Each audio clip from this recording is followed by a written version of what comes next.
Buongiorno cari amici, ben ritrovati in questo spazio in mia compagnia. Vediamo quali sono gli influssi di questo 29 febbraio 2020 e cosa ci riservano le costellazioni oggi.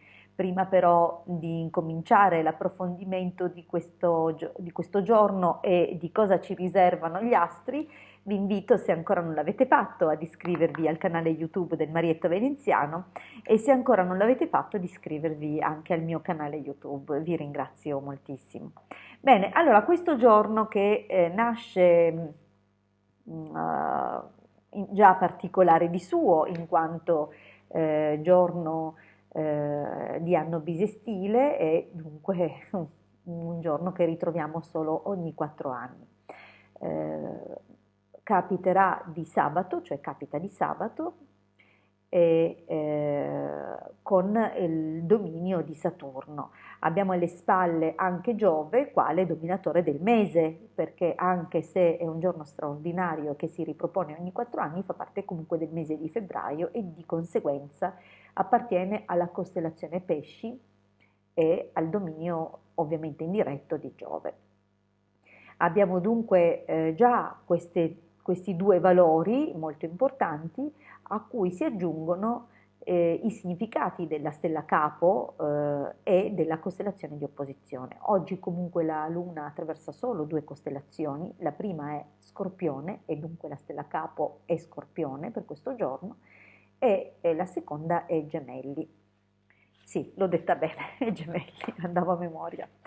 Ok, dunque abbiamo questi influssi che ripeto, Giove nel dominio mensile, Saturno nell'influsso giornaliero, quale governatore e dominatore di questo giorno settimanale, e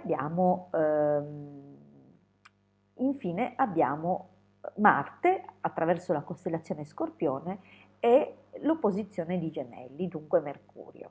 È un giorno che si presta ad essere dinamico e fortunato. Sebbene la presenza di Saturno induca alcune riflessioni nell'arco della giornata e qualche stato anche passeggero di malinconia, che però alcune persone potranno manifestare come stati magari di ansia più profonda o qualcuno che ha magari qualche stato depressivo potrebbe percepire un peso maggiore nell'influsso giornaliero, però è una giornata che si può definire positiva. L'effetto amplificatore di Giove apporta comunque momenti positivi e favorevoli per quanto riguarda l'acquisizione anche di immobili, eventualmente dovesse interessare questa cosa, dunque so che non è un giorno in cui si stringono accordi o i notai sono chiusi, chiaramente non ricevono di sabato, o almeno non la maggior parte, è difficile andare come dire, a definire delle trattative, però è possibile che oggi qualcuno prenda qualche accordo o possa accordarsi appunto per il futuro in questo giorno. Dunque, giornata favorevole sia in questo senso sia anche dal punto di vista economico in generale, dunque non soltanto legato a certe transazioni importanti, ma e che comunque richiedono un lungo periodo, così come vuole Saturno e il suo influsso, sebbene sia destinato a oggi, però è un influsso che si irradierà in tutte le direzioni, però per tutte le cose che hanno un avvio oggi. Dunque oggi nascono sotto un influsso saturnino, ma anche con la protezione di Giove e con diciamo, il grandissimo opportunismo che si viene a creare nella collaborazione Marte-Mercurio. Dunque questo giorno e questi influssi ci risulteranno molto proficui, soprattutto laddove sapremo cogliere al volo determinate occasioni. È una giornata dove comunque dal punto di vista sentimentale si accendono desideri, fantasie, probabilmente saremo più predisposti nei confronti della sessualità in un giorno come questo e forse anche un po' troppo libertini, dunque attenzione per le coppie, se non volete mettere a rischio eh, la relazione che già conoscete o sulla quale comunque fate affidamento, è bene non mettere a rischio appunto facendosi tentare da qualcosa fuori dal rapporto.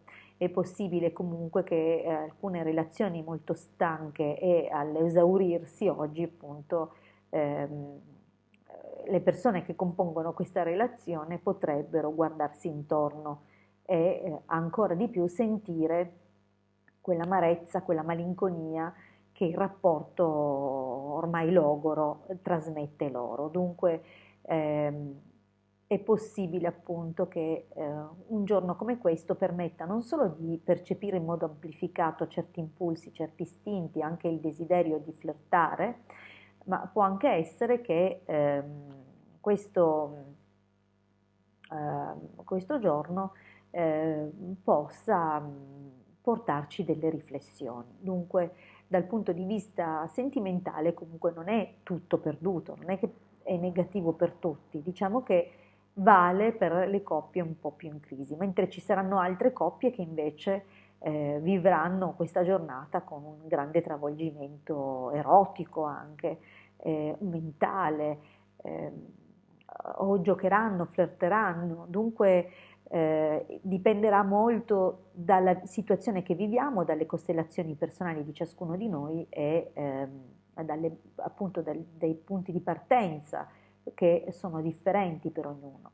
Però è giusto poter definire in modo anche se generalizzato le influenze di questo giorno. Un'altra piccola annotazione che può essere fatta oggi è la luna crescente in toro. Dunque ottimo, ripeto, dal punto di vista finanziario, come se già non fosse stato così grazie alle costellazioni di questo giorno, comunque anche la luna in toro garantisce forza finanziaria, ma anche, essendo toro del dominio di Venere, anche i buoni sentimenti, i buoni rapporti e un pochino la cura del sé. Io vi ringrazio per avermi ascoltato fino qui, vi ricordo, se ancora non l'avete fatto, che il vostro sostegno attraverso l'iscrizione al canale per noi è molto importante, dunque iscrivetevi al canale YouTube del Marietto Veneziano e iscrivetevi anche al mio canale YouTube se ancora non l'avete fatto. E noi ci ritroviamo con le previsioni per il 1° marzo, sempre su questo canale domani. Grazie e a presto dalla vostra Ilde.